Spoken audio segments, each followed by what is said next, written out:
और एक और हमारे कॉलर थे, मैं नाम भूल गई हूँ, वो यही कह रहे थे कि जी जिस तरह से सीएनजी वालों को गैस मिल रही है, मैं आपसे ये पूछना चाहती हूँ कि जिस तरह से हम लोग इस बात पे क्यों अड़े में हैं कि सीएनजी जो है वो देनी है।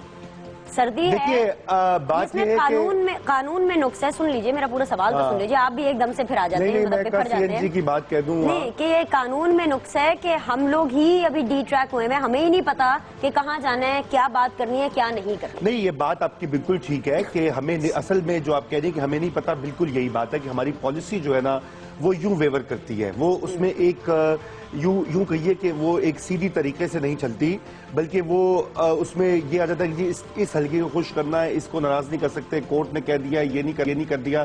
भाई अगर इस्लामाबाद हाई कोर्ट ने कहा तो आप जाके अपना केस प्लीड कीजिए और अदालत को कॉन्फिडेंस में लीजिए। अब जो पहले कॉलर थे हमारे अमार, उन्होंने यहाँ रावलपिंडी से फोन किया और उन्होंने कहा कि वो सीएनजी जो मालिकान हैं उनकी बात सुनी गई और सारिफीन जो है घरेलू वो जो है नुकसान उनका हो रहा है। तो बात ये है कि ये पॉलिसी तो आखिर एग्जीक्यूटिव ने देनी होती है, ये गवर्नमेंट को इस बारे में बड़ी क्लैरिटी होनी चाहिए कि आपको सीएनजी बंद करनी तो बिल्कुल करनी है, क्योंकि अभी हम मुतहम्मिल हो ही नहीं सकते कि ये सीएनजी की तरफ जाए, डाइवर्ट जाए। और अच्छा है कि लोग कम फ्यूल इस्तेमाल करें, कम, क्योंकि इस वक्त घरेलू सारिफीन के लिए बहुत जरूरी है कि वो सर्दी से बचें।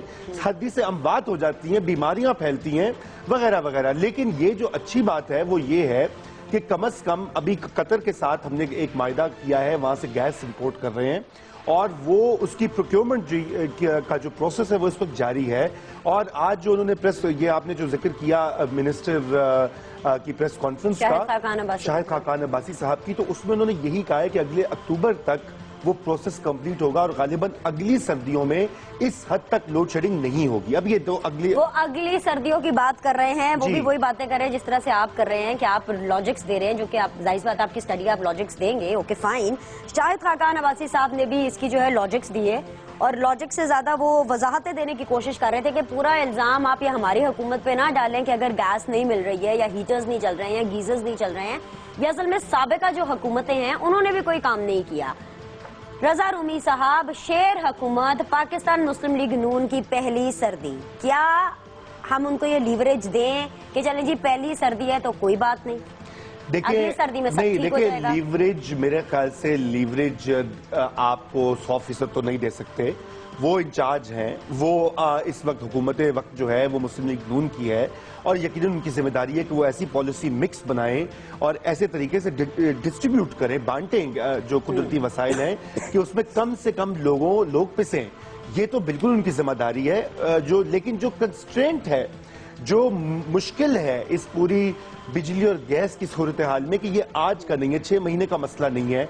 आपने देखा कि पिछले 5 साल में भी ऐसा था, बल्कि 2006 से पिछले 5 साल में भी बिल्कुल ऐसा था। लेकिन फिर 5 साल जो हुकूमत रही, जो पार्टी रही, उसका फिर हुआ क्या? वोट मिले आगे? नहीं मिले ना। आई एम श्योर तो ये शाहिद खाकान अब्बासी साहब को भी ये समझना चाहिए, पाकिस्तान मुस्लिम लीग नून को भी ये समझना चाहिए। पिछली हुकूमत के साथ मसला क्या था कि लोड शेडिंग हो रही थी, गैस की लोड शेडिंग थी, बिजली की लोड शेडिंग थी, लोगों ने गुस्से में जाकर के वोट नहीं दिए पिछली हुकूमत को। अगर अब ये भी यही काम करेंगे तब्दीली का नारा लगाने के बाद कि जी हम आएंगे, लोड शेडिंग सब ठीक हो जाएगी, उसके बावजूद भी ये काम करेंगे तो वोट अगली दफा इनको भी नहीं पड़ेंगे। देखिए बात ये है कि आपकी बात बिल्कुल सही है कि ये असल में अवाम की जो मसाइल हैं वो तो बिजली और गैस, रोजगार और सर्विसेज हैं।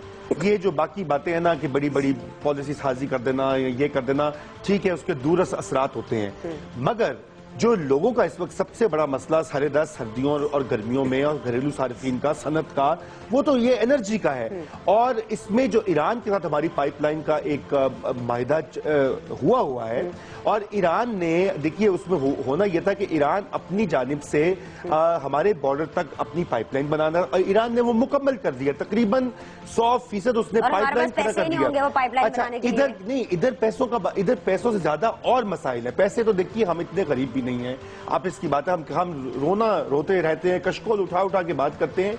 आखिर यहाँ पे टैक्स भी जनरेट होते हैं, आखिर यहाँ पे रेमिटेंस भी आते हैं। ये कोई अफ्रीका का मुल्क थोड़ी है, पाकिस्तान एक ठीक ठाक मुल्क है, लेकिन इसमें इसकी प्लानिंग के मसाइल हैं, इसके वसाइल का मसला नहीं है। तो मसला ये है कि ईरान के साथ गैस का मायदा करने पर सबसे पहले इतराज है अमरीका बहादुर को था, क्योंकि अमरीका का फड्डा था ईरान के साथ, अब उनके ताल्लुकात अच्छे हो गए हैं।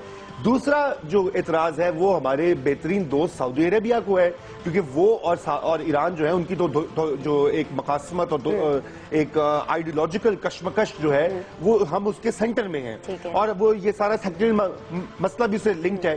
تو بات یہ ہے کہ یہ تو ہمیں ان چیزوں سے قطع نظر یہ دیکھنا ہے کہ ہمارا مفاد کیا ہے، ہمارا جو ہے انٹرسٹ اور ہماری معیشت، ہمارے لوگوں کا اولین جو انٹرسٹ ہے وہ یہ ہے کہ گیس پائپ لائن ایران سے لائیے۔ آپ کے پڑوس میں ایک ملک ہے جس کے پاس کہیں سے بھی لائیے رضا رومی، بس گیس پرووائڈ کرنی چاہیے، گیس ہونی چاہیے، گیس ہونی چاہیے۔ قریب ترین ملک ہے، اس کے پاس گیس کے ذخائر بے تحاشا موجود ہیں، وہ آپ کو دے رہا ہے، پائپ لائن بلڈ کر رہا ہے۔